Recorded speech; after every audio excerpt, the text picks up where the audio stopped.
Hey, everybody, welcome back to the Crossover U podcast, brought to you as always on the Crossover channel. My name's Kanaye. I'm joined with Josh, and we're bringing you guys a little bit of a transfer portal update. A lot of action, a lot of movement going on with some of the top players in the portal this cycle. If I think one thing is evident, it's that loyalty is not a thing in college basketball anymore. That's just the current state of the sport. You'd be dumb not to see what you're worth out in the portal if you could be making money, big money elsewhere, getting a bigger opportunity elsewhere. So, from that point, I understand a lot of players choosing to hit the portal. I think it is a smart thing to do, financially speaking. But yeah, it's made for a lot of craziness in terms of guys leaving their schools who maybe you wouldn't expect them to leave, but also some of the other top players ending up at programs which could take some of these teams to the next level going into next season. So I guess we'll start at the top. Number one rated player in the portal is Bennett Sturts. He did commit to Iowa, just followed his coach from Drake. That was to be expected. I think he is testing draft waters. Not positive on that fully, but I think obviously a good get for Iowa considering, he just followed his coach there. And I'm sure, after the departure of Fran McCaffrey and a lot of the roster with Fran McCaffrey stepping down, Iowa should be in a little bit of a better position to compete next year compared to this year. But yeah, go ahead. Yeah, well, I also believe that there is a little bit extra from Drake that was transferring.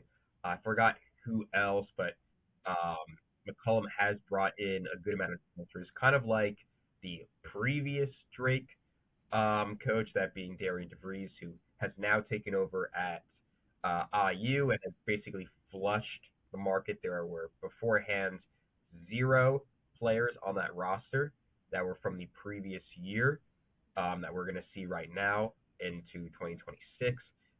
Only person I know who's completed their transfer in full, and that was completed today, actually. This is April 12th, if you want to know the date of this recording, and that was his son, Tucker, who didn't really have the best performance at West Virginia, but that was just because of injuries.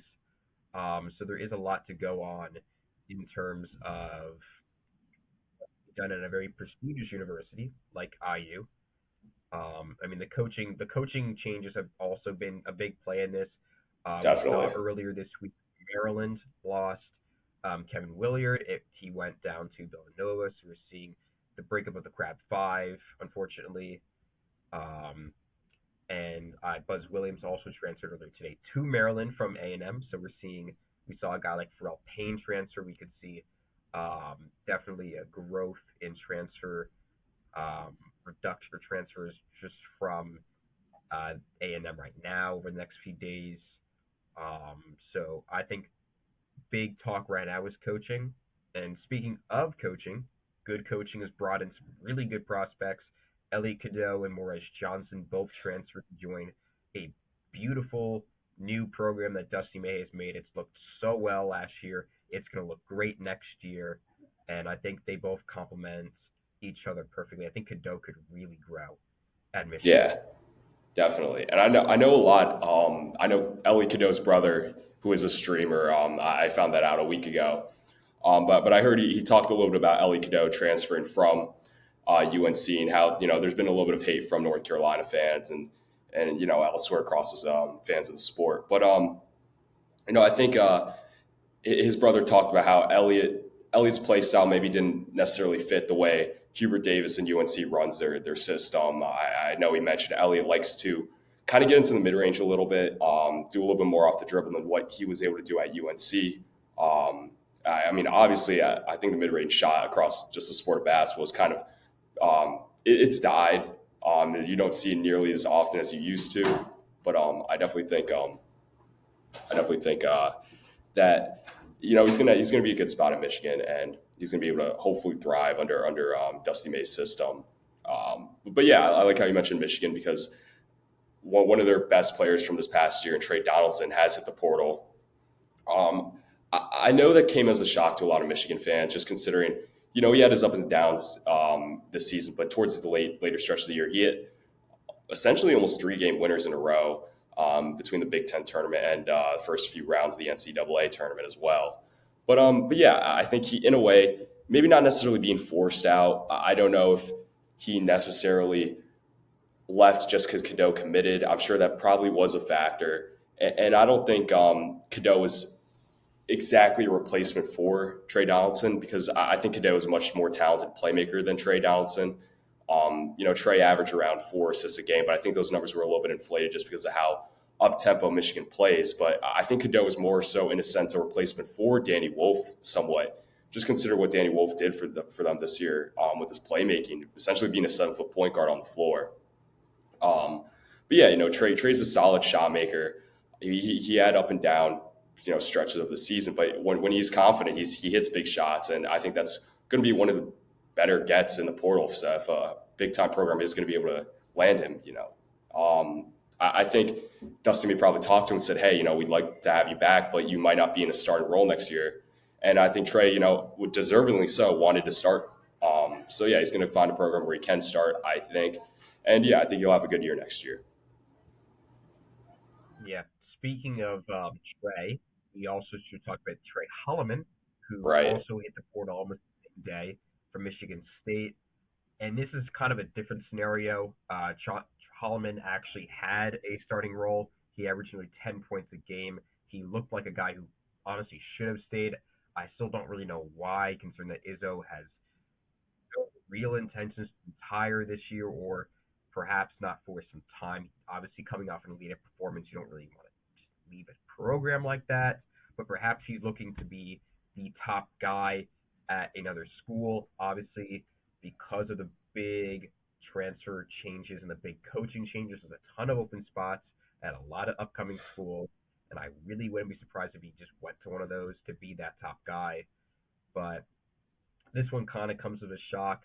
I think another under the radar guy or just under the radar program that's been picking up has been St. John's. They picked up Bryce Yeah. Hopkins, who is definitely finding himself in a good spot alongside Jason from Arizona State.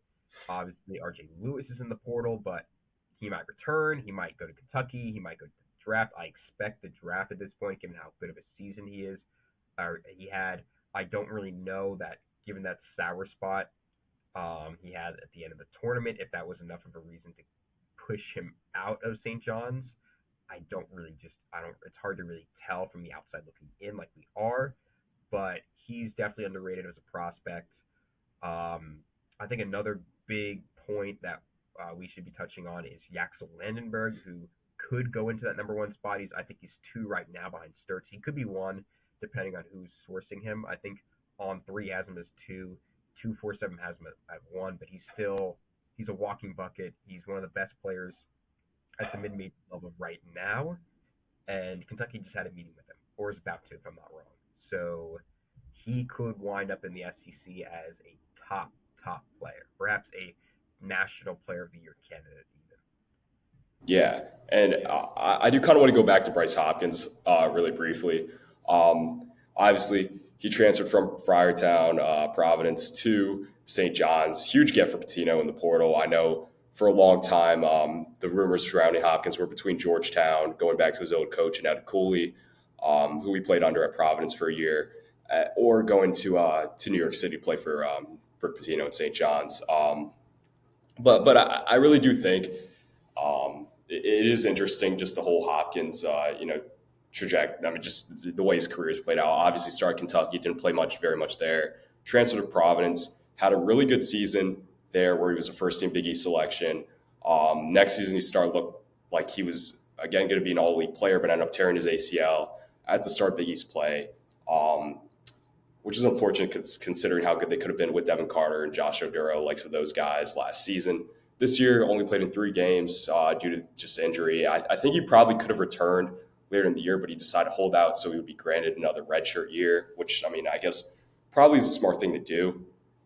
But yeah, I mean, I do feel for Providence fans a lot. Losing Bryce Hopkins and JDP are both to the portal, but it is kind of unfortunate considering that he only played 3 games for Providence this year, and he probably, I think the number was around 750 grand he made in NIL at Providence this year. He's probably going to be making close to a million, if not upwards of that, at St. John's this season. But that just shows you what the sport is nowadays. But with him going to St. John's, that's arguably the best front court in the country going to next year, with of course what Hopkins does, and them returning Zubi Ejiofor, who is going to be a potential preseason All American next year. I do think those guys' play styles are somewhat similar, so it's going to be funny. It's going to be. I'm curious to see how it plays out next season. But again, if they're both hitting their stride, then that's again arguably the best front court in the country. And I do think Hopkins might not be great right away, just considering his injuries, and he hasn't really played up to game speed. He hasn't played in many games lately, and he needs to get back to playing at game speed and just hitting his stride and getting live action. But yeah, I'm definitely excited to see Hopkins in a St. John's uniform next year. I mean, Patino's done a great job in the portal, like you mentioned. But yeah, I think another guy who was really talked about, really hyped up in this portal was Donovan Dent. Probably the best point guard that in the portal this cycle. I know his camp came out and said that he wanted to go. Well, I mean, they kind of indirectly said he wanted to go where he was going to be able to make the biggest bag. But they also said he wanted to go to a team where he knew he was going to be able to compete to get to a Final Four. He ended up going to UCLA. I don't know if that move makes a lot of sense, if I'm being quite honest with you. I know he's a SoCal kid, so I guess it makes sense for him to go a little bit closer to home. But yeah, I am curious to see how that plays out. Mick Cronin, great coach, but a little bit of turmoil around the program this year. Got to see what else he adds in the portal going to next season. But there are some concerns about that. I think he is definitely good enough to play at the high major level for sure. He's the only player in the country to average 20 plus points, 5+ assists per game. But he played well against Marquette, a Big East team, and struggled a little bit against Michigan State. But I mean, that game was still close. So I definitely think he should be able to handle himself in the Big Ten. But he's a little bit of an undersized guard, so that is something to watch out for. But yeah, that move definitely does confuse me a little bit, Yeah, no, considering some of the other options he had on the table. his game does translate. I do agree with you. Obviously, the big talk was, does he join Patino East at Xavier, which hasn't really had that level. Obviously, I think Cronin is not the better coach in this scenario, but if you want to get the bag, you want to get the vibes of being by the beach, by being in LA, and just having a probably pretty good roster around him. I think uh, Mac can probably, or I'm not without. I mean, even though Mac is gone, and they did lose a little bit of their starting five, I still feel as though Cronin can pretty much build a roster, especially given that Dent will probably be his best player. And then back to Patino, I do recognize that there are some opportunities for a good transfer role for him. I'm not really so sure who would fall in the place that he wants. He hasn't got anybody from New Mexico, unfortunately, but he could probably convince a guy like Nelly Jr. Joseph if he still has eligibility to go there. I don't know if he's transferred just yet, but he would be a good starting player. I think he could probably translate as well to the majors. I mean, most teams in the Mountain West have players that probably translate perfectly to play in major conferences, so I really don't see an issue with things like that. I guess it's more or less who has more money, which is turning into be the classic NIL discussion. But I think also coaching plays a big deal. We've talked about with Dusty May, and I think guys like Cal can get another good transfer class. I think Pope and Kelsey, who, by the way, Conwell transferred over to Louisville, I think, today. So we're seeing that Kelsey can produce, and he has produced. I really don't see any issues for either program.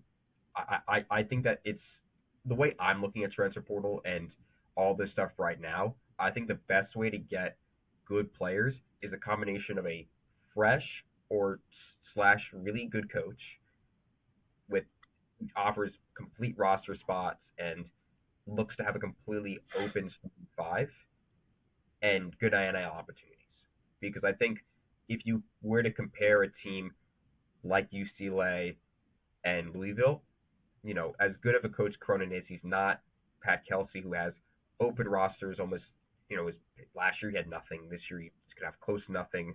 Louisville probably has a good amount of NIL as well. It has the history. I feel like if you're looking at from that range, I think as a player on my own, I would transfer to Louisville over UCLA, just given that alone. Yeah. I mean, the Pat Kelsey effect is real. Again, just what he did this year, being able to turn that program around, make the NCAA tournament, and what he's already done in the portal this year, adding, like you mentioned, Conwell, which I think did not get the attention he deserved, it being one of the better transfers in this cycle.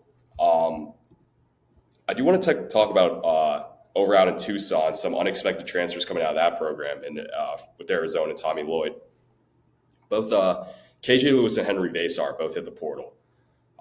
Kind of shocking, honestly. Both those guys, I did not expect either of those guys to hit the portal. I don't think it was a matter of playing time, but I guess maybe both those guys will recognize that there is quite a bit of a loaded class, freshman class coming in, and I'm sure they're going to be adding guys in the portal as well. They need to replace Caleb Love. Probably going to need to replace Carter Bryant with him more than likely going to the draft. But KJ Lewis, I think, is definitely would be a good solid get for a lot of teams across the sport. Just considering, yeah, he showed promise as a freshman shooting wise, but kind of had a fall off this year. I think he only made 13 threes the entire season. But outside of that, he plays up tempo. He gets the most out of his size. I think he's only around 6'4", but he kind of plays almost like a power forward, kind of a glue guy. Can get on the glass, get up tempo in transition, and really solid finisher around the rim. But again, the shooting's a little bit of a concern. But he's a really great defender. But I think it is important to know he did foul out against Duke in that Sweet 16 game. So he does have a little bit of a problem where he takes gambles a lot defensively. Henry Vasar, this definitely shocked me more than KJ Lewis. I think just considering that I would think he would be in a starting role next year, and I mean he played pretty solid for Arizona this year. Definitely came out later in the season and played well in the tournament as well for the most part. But yeah, I think Henry Vasar will be a good pickup for a lot of programs. Yeah, and actually, if I can parry off of that, I think one of the biggest changes we're seeing with the portal this year is that there are players that are already on a starting five or are basically guaranteed to have a starting five leaving their programs because they believe that they can find the same thing in a better place. And for Arizona, that's surprising. They're getting James next year. They still have a good roster. Tommy Lloyd can still produce. He can still get good transfer portal picks. They just landed Koa Piat too. I know. Yeah, I don't understand why guys like Vasar and KJ Lewis need to leave these programs, Right. especially Sweet 16 performance. If you get a guaranteed Sweet 16, which is basically what Tommy Lloyd typically provides, I wouldn't be against it. But I think it's a lot Yeah. of ring chasers nowadays, and I think that can get in the head of a lot of coaches and a lot of players, especially older players that have like 1 year left, and without the code eligibility, it's hard to get that additional year unless you have a medical or physical type of injury that gives you Right. that red shirt. And I think that's obviously the best idea.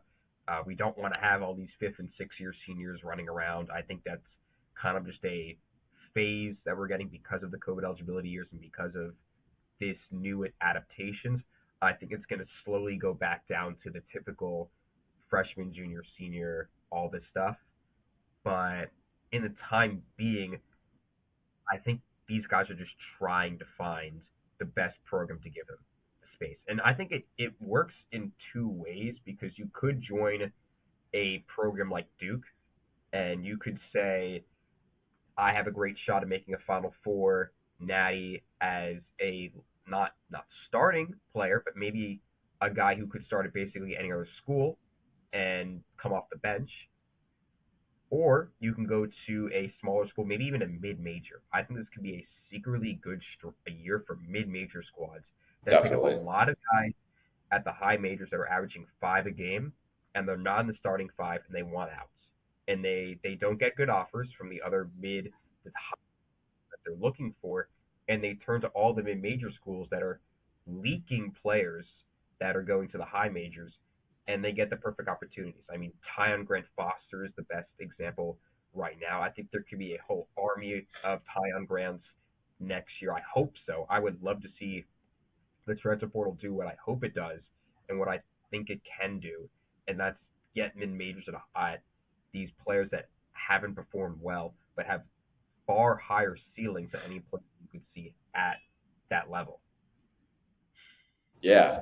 Yeah. Definitely, I think there, like you mentioned, there's a huge opportunity for guys who maybe didn't play as much, didn't have as great years at the high major level, to go on to a mid major program or a lower tier D1, lower tier high major school that maybe won't be competing for a tournament appearance, but or competing for a Final Four, but at least they'll have the opportunity to be in a starting role, be in a bigger role where they're on the ball more, and show the rest of the country what they can do, and maybe set themselves up. I mean, you don't want to see guys transfer more than once, twice, but maybe set themselves up to go into a contender the following season. In terms of getting to going over to Lawrence, Kansas, Bill Self, not a great 2 years in terms of portal acquisitions, especially this season. They definitely did not meet the expectation of being the preseason #1 team. A lot of guys are transferring out. David Coit, Rylan Griffin. Those are two guys who I think could definitely help out some teams. Rylan Griffin was on the Alabama Final Four team just a year ago. It was definitely shocking when he left Bama, but yeah, not a great year at Kansas. Definitely could help a team with his shooting. Flory Badunga also at the portal, which is a little shocking to me. He seemed like one of those culture Kansas guys that Bill Self was kind of planned on having in the program for several years and being able to grow him. But he is rated as the #1 center in the portal right now. I don't know if he's deserving of a lot of the hype he is getting. Don't get me wrong. In his minutes off the bench this year when he was coming in for Hunter Dickinson, he did play well. But he's a little bit more of a athletic rim runner type of center. He's not a back to the basket guy who you can rely on to go and get you 20 on any given night, I don't think. But again, he'll definitely help another team, I think. I don't know if he goes to a team that's looking to compete, maybe more so a lower tier, high major team, maybe in the middle of the pack kind of squad I see him ending up at. But yeah, I mean, outside of that, there's also been some other good bigs to transfer, like Owen Freeman. He ended up at Creighton. Good get for Doug McDermott, not Doug McDermott, Greg McDermott, my mistake. Who's obviously losing Ryan Kalkbrenner, who was one of the best centers in the sport the last few seasons. Obviously, is also losing Stephen Ashworth and Pop Isaacs also has hit the portal. Shabazz Neal graduates, so he's got to load up in the portal to be competitive in the Big East next year. And I know you're definitely excited about this. Oscar Clough going to Purdue. Yeah, I mean, I'm glad. I mean, I will also say if there's another point to be made, and this is a good one as well, is that coaches that have been traditionally used to only having players from their system, Painter's one of the best examples. Michigan State with Izzo's a great example. I think a guy like not Self as well, um, Kelvin Sampson, like all these players, all these coaches that are, they're used to having rearing up their players from the younger levels and putting them in, have seen the damage that the transfer portal is doing to their programs. I mean, Painter is probably the best example. He just lost Camden Heide, who was a relatively well off, I would say, prospect. He's still quite young. He only averaged 5 a game and didn't really get the minutes he was hoping for. Same thing with Colvin, who also transferred. Obviously, these guys could have been in the starting rotation in coming years, but there just wasn't really that opening for them. So they decided to transfer. They can both find good spots at a high major, or they can go mid major. They can really do whatever they want to do. I will say though that bringing in a guy like Oscar Clough, who was pretty well hyped, and I think deservedly so, he could fit that depth in center, which needs to be filled for Painter next year. I mean, this could be a top 5 squad next year, possibly the best team in the Big Ten if things are on the path they are. I think Painter needs to get like 1 or 2 more transfers now that Heidi has left. Definitely taller guards is the goal because the team is quite short with guys like Smith and Boyer. But I think I think that's a huge change as well. I think there's just so many large changes there. Like this might be the most important year in the portal right now. Yeah, If I can add on it as well, this is all taken with a grain of salt. Personally, the portal we've seen has had its bad side effects. As a Purdue fan, I'm devastated by the loss of Camden Heide and the loss of Miles Colvin, and I'm sure every program has had that happen there before. And I think there definitely are changes. I really don't understand why we have the opportunity to transfer every year. I mean, Michi Johnson, if you've heard, is the best scenario to this. He went to right. Ohio State, South Carolina, went back to Ohio State, is now going back to South Yeah, I Carolina. mean, it's ridiculous. It's crazy. Like I feel as though the way we need to look at the transfer portal needs to be changed. I think we should have honestly, first off, we should have it start after the Final Four or after the national Yeah. championship. We shouldn't have this lurking push on coaches who immediately have to turn around and work in the portal after it's all done. And I it mean, especially the good teams that make it to the Final Fours. coaches right now who are in the Final Four, those four coaches, they have to, themselves and their assistants, they have to go out and recruit guys in the portal right now, while they're also trying to prepare for the biggest games of their season, which I think is, it's such a tough situation to be in. It's a tough spot to have to coach your guys and, also look out with the thoughts of going into next season while trying to focus on getting the job done right now. Um, just to hit back on Purdue, just from an outsider perspective, just not being I'm the one non-Purdue guy on this channel, but I was definitely shocked by both.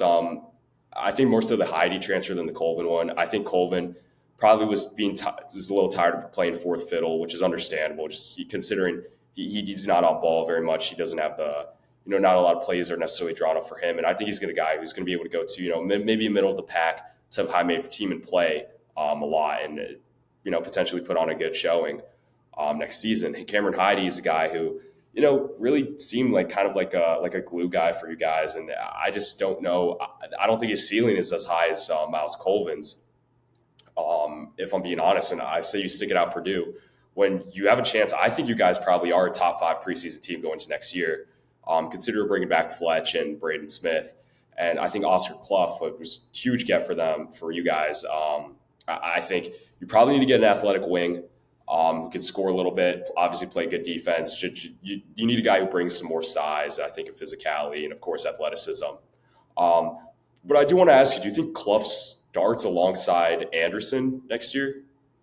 I would definitely say so. I mean, we do have to recognize that I think the biggest thing for Painter in particular is height. Like I said before, Braden Smith 6 foot, Lawyer is 6'3". Even Coffin Wren is not as tall as I think a good power forward should be. He has shown the opportunity. I mean, that right there could be 3 All-Americans. Um, in any way. I really don't know how Clough translates his game, but we've seen the Summit League in particular, especially centers from Summit League. I think Grant Nelson is probably the best example. Translates so well to the game, and the Big Ten is a very physical league. Same thing with the Summit. I think that he could really be that almost Edie style player that Painter is so used to rearing. Think Isaac Haas, if you're a Purdue fan, for reference. I don't really know if he'll be the best player on that team. I kind of expect Smith to be that guy who could still be player of the year candidate like he was this year. There really is a lot going for a squad like that, and I think that's kind of the biggest take out of a lot of teams in the Big Ten in particular, but also just overall. You don't need to completely rearrange your roster. I think that's kind of the biggest talking point right now that's being underrated is sometimes you just need 1 or 2 really good players and keeping a loyal system as well as recruiting freshmen because the biggest hurt that's happening with the transfer portal are freshmen. Freshmen can't transfer. Once they commit, they commit. And they can get pushed over and completely removed from the scenario due to transfer portal. And if they're put on the spot and they don't perform well, they can be transferred away or pushed out of the way by transfer portal Yeah, exactly. experienced players. Like I think Arizona State's the best example. Arizona State picked up Jaden Quantance last year. He was a 5-star prospect. Right. Arizona State looked like a team that could make the tournament. I got to give it some chances here and there. They tried with him, nothing worked, and now he transfers. And I think it's kind of a shame because you have these really good players. I mean, Flora is another good example.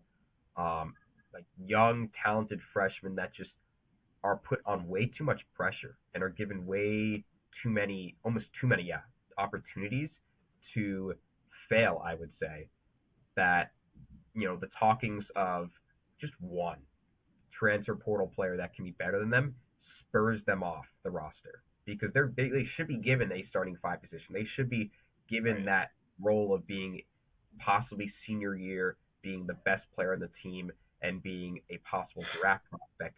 But here they are trying to stake a living at a completely new location their sophomore year. I think it's just a really painful part of the transfer portal, especially for freshmen that put in time and effort to go to that school. Like they might have liked it there, and now they're going to Right. transfer because they're being pushed aside by a more experienced portal player, I guess. Yeah, I mean, I definitely think this year was nice to see kind of the return of having star freshmen kind of leading their teams and taking over the sport. And like those were great points you made. I mean, it is unfortunate to see a freshman who, yeah, might have really liked the system, like the coach, like the school, and commit there, and then they come there, and then there's guys who they weren't necessarily they didn't know that they were these transfers going to end up being there, and maybe taking away some of their minutes and taking away some of the spotlight from them. I like the point you made about earlier about coaches who don't typically go into the portal, seeing how they attack this offseason. I think Shaka Smart. I'm really curious to see what he does with Marquette this offseason. The last transfer he got was Tyler Kolek. He's a guy who doesn't believe in going into the portal, but I mean, this year I think he has no choice but to do that. I'm unaware fully of what they're bringing in. I think they have one four-star. I forget the kid's name. I think they're banking on being really good for them. But I think you have to go into the portal because you lose Cam Jones this year.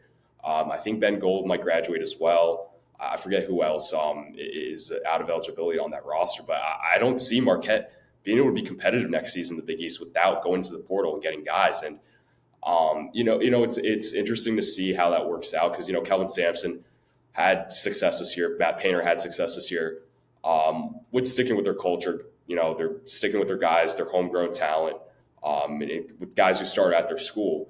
But Marquette kind of struggled, I think, earlier in the season. They had guys who returned, and other teams didn't across the sport didn't mesh. They were still kind of getting to used to playing with each other, still meshing.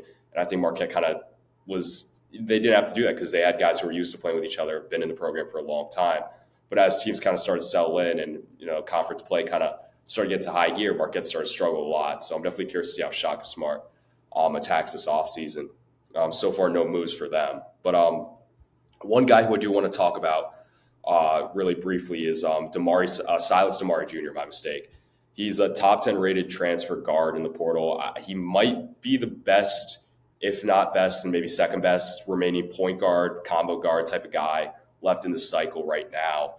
He's a guy that a lot of schools are contacting: Duke, St. John's, UConn, most notably, Kentucky as well. There's a story that Mark Pope hopped on a Zoom call with Silas and asked him jokingly, "Oh, what are you doing for dinner tonight?" And then a few hours later, Mark Pope shows up at his front door and has an in-house dinner with him and his family. So that's a He funny didn't story to know come that. out. Yeah, Wow. I know it's crazy because don't get me wrong, the kid's a good player. I would definitely take him at UConn. I know that's a guy that Hurley and staff are going heavy after. But he played for Georgia this past season, lower tier SEC team. Obviously made the tournament, so that's definitely a good look for him for Silas. But only averaged 13 points this past year. Not great assist numbers. And yeah, he will start, I'd assume, at wherever school he ends up at. But again, it's not like this guy's like a solidified star. And I mean, I do think he has the chance to break out the season. He got a lot better in the late stretch of SEC play where he was knocking down, I want to say, like 3 threes a game in the final 10 games of the SEC regular season. Um, and then definitely the shooting looks like there's going to be some upside there when he's in a little bit of a better system than what Georgia runs. But yeah, I mean, I'm definitely curious to see where he ends up. I know Patino and St. John's are going really heavy on him. He visited there on Monday. He took a visit to UConn yesterday, and I know he has a Zoom call set up with Duke. I assume he's not visiting just because they're in the Final Four right now.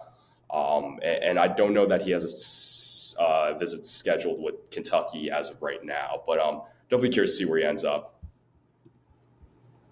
Yeah, no, I mean, individual prospects like that, like they have to be garnered. I got to give credit to Mark Pope. I mean, he built a team from nothing with that type of mantra, and it works for him. I think a guy like Al can do something similar. I mean, I know he's another guy who doesn't really use the portal too much and likes using his freshman talent, but obviously last year he had to do that a lot. I think he can do that again this year. There's definitely a lot that can go on, and we're seeing programs that haven't really shown previous in the portal, and they're they're popping off at the right time. LSU has had some good Yeah, prospects. good gets for LSU. Recent Eagle staff has highlighted how good South Carolina can be next year, who was Right. the worst team Really in the shocking transfer at decision pretty there. shocking. Also, the spots are open. If the spot is open and you're playing in a Power Six, Power Five conference, I think regardless of what you do, especially if you're from a mid-major program, low-major program, even like Trace and Eagle staff, you transfer. You transfer Yeah. there if they're given the opportunity to, and that's probably the biggest deal to it. But yeah, do you have anything else to say though on what you think should happen? I mean, yeah, I mean, not too much else really to talk about. There's still a lot of big names left in the portal who haven't picked the spot yet. Keyshawn Hall, I know he's testing draft waters. If he comes back, was the reigning leading scorer in the Big 12 this past year. Probably was snubbed from the first team, maybe depending on how you look at it, how much you value team success. Isaac McNeely from Virginia, really good shooter, plays defense. You know he's going to be a good defender considering he played at Virginia. Josh Dix, a guy from Iowa. Um, I mean, yeah, I mean, Adrian Woolley, good get for Pat Kelsey too. Jacob Gillespie, like you mentioned, right before we start recording this episode, committed to Tennessee. Wasn't sure if he was going to follow Willard to Nova. Obviously, didn't happen. So he's going to be playing in Knoxville next year. So yeah, I mean, outside of that, not too many other crazy. I mean, there's a lot of crazy movement, but yeah, I'm sure there's going to be more names to hit the portal really soon. I believe, when did you say the portal closes? April 22nd?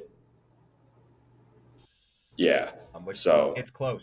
It's very close, yeah. guys. We have So, to for really look at how big of a deal that is.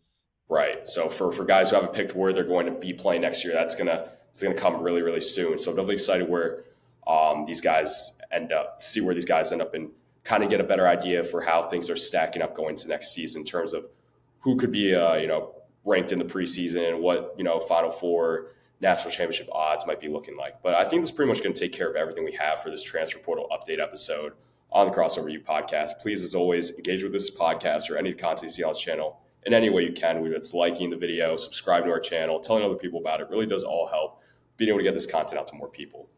And until then, me and Josh will see you all next time.